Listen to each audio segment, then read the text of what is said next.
আসসালামু আলাইকুম। আজকে আমরা দিঘিরপাড় ঘাট এবং রাজাবাড়ির চরের এই প্রান্তে হাজার হাজার মানুষকে নিয়ে মানববন্ধনের ডাকে দাঁড়িয়েছি। আমাদের মূলত 4টি দফা: দিঘিরপাড় থেকে রাজাবাড়ির চরে একটি টেকসই সেতু নির্মাণ এবং স্থায়ী বেড়িবাঁধ সহ পাকা রাস্তা এবং বিদ্যুৎ বিভ্রাটের সমাধান।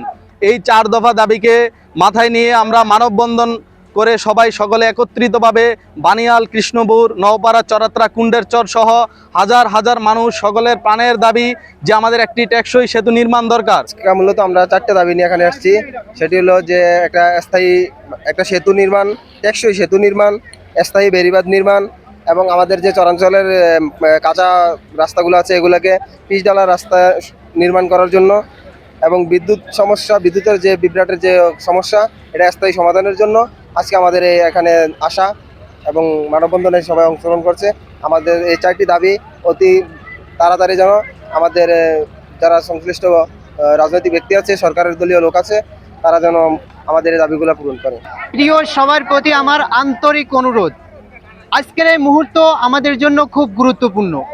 আপনারা সবাই এসে আমাদের এই ন্যায্য দাবি আরও শক্তিশালী করে তুলুন, কারণ আমাদের একতা আর এই সাহস আমাদের পরিবর্তনের দিক তৈরি করতে পারে। আজকে আমরা কোনো গোষ্ঠী বা কোনো ব্যক্তির জন্য নয়, আমরা চরাঞ্চলের অসহায় মানুষদের জন্য তাদের ন্যায্য অধিকার প্রতিষ্ঠার লক্ষ্যে আমরা এখানে উপস্থিত হয়েছি। আমাদের এই কণ্ঠস্বর যেন সংশ্লিষ্ট উপবিষ্টের কাছে পৌঁছে যায় এবং তারা যেন আমাদের ন্যায্য দাবিগুলো তারা মেনে নেয়, তারা যেন এই দাবিগুলো অবহেলিত না করে। এবং সাংবাদিক ভাইদের কাছে বিশেষ করে অনুরোধ, তারা যেন উপস্থিত থেকে এই দৃশ্যগুলো যেন পুরো দেশবাসীর কাছে তুলে ধরে এবং এই সত্যটা পুরো দেশের কাছে তুলে ধরে এবং আমাদের দাবিগুলো যেন অতি দ্রুতপূর্ণ হয়। সারা বাংলাদেশে এমন কোনো অঞ্চল পাওয়া যাবে কিনা যেখানে আমাদের মতো এতগুলো মানুষের বসবাস সত্ত্বেও, এত শিক্ষার্থী থাকা সত্ত্বেও যারা কয়েকটা বেড়িবাঁধ, একটা ব্রিজ এবং কিছু রাস্তার কারণে তারা শিক্ষা থেকে বঞ্চিত হচ্ছে, তারা তাদের জীবনের মৌলিক যে অধিকার আছে সেখান থেকে বঞ্চিত হচ্ছে। দৈনিক আমাদের এই অঞ্চলের ছেলেমেয়েরা শিক্ষার জন্য এই বড় নদী পার হয়ে যায়। তাদের রাস্তাঘাট ভালো না থাকার কারণে খুব কষ্টে আসতে হলেও তাদেরকে মোটরসাইকেলে আসতে হয়, যার কারণে তাদের ভাড়া দ্বিগুণের চেয়ে বেশি গুনতে হয়। যেটা ব্যয় করা, যে ভাড়া বহন করা প্রতিটা মা বাবার জন্য সম্ভবপর হয়ে ওঠে না।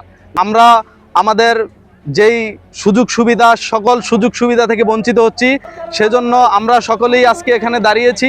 আমাদের প্রাণের দাবি মানববন্ধন সবাইকে মেনে নিতে হবে। বিশেষ করে ঊর্ধ্বতন কর্তৃপক্ষের নিকট আমাদের আকুল আবেদন, মুন্সিগঞ্জ জেলার এমপি এবং শরীয়তপুর জেলার এমপি যারা আছেন, তারা আমাদের আজকের মানববন্ধনকে সফল করার জন্য আপনাদের কাছে আমাদের আহ্বান থাকবে, আমাদের 4 দফা মেনে নিয়ে আমাদের জনগণের দুর্ভোগ এবং আমরা যে অবহেলিত জনগণ আমাদের পাশে দাঁড়াবেন, যাতে আমরাও বাংলাদেশের সকলের মতো মৌলিক যে চাহিদা এবং সুযোগ সুবিধা আমরাও পেয়ে থাকি। আমাদের চরও যেন আগামীর বাংলাদেশে একটি অত্যাধুনিক মাধ্যম হয়ে এবং উন্নত জীবনযাপনের কেন্দ্র হয়ে দাঁড়ায়। এজন্য আমাদের মানববন্ধনের যে 4 দফা দাবি, স্থায়ী বেড়িবাঁধ, টেকসই সেতু নির্মাণ এবং পাকা রাস্তা সব বিদ্যুৎ বিভ্রাটের সমাধান নিয়ে আপনাদের কাছে আকুল আহ্বান। আমাদের দাবি আপনারা মেনে নিন, আজকের মানববন্ধন সফল করুন।